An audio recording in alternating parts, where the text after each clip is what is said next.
Now, I wanted to talk about if you should renew the lease, right?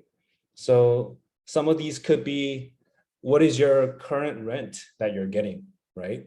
When was the tenant placed? Was it 2 years ago, 4 years ago? Um, what time of the year was the tenant placed? Was it during the summer, spring, or was it in the winter when the rent's usually a lot lower than the summer months, right? Um, and next thing is, what's the current market rent?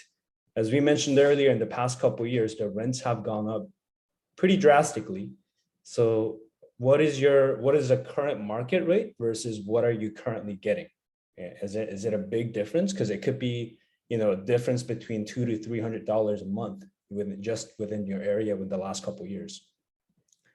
So with that said, with the new current market being pretty high than the last couple of years, should you capture the higher market rent now versus renewing it at maybe $50 or $100 a month increase?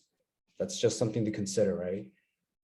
As you're renewing, you're probably not going to be able to do a very significant raises. Although this past year has been a little, it's been an exception, let's just say. But you might be increasing maybe $25, $50, $70 a month year over year when you're renewing, versus if you're to recapture it now, you might be bringing it up by $200 to $300, right?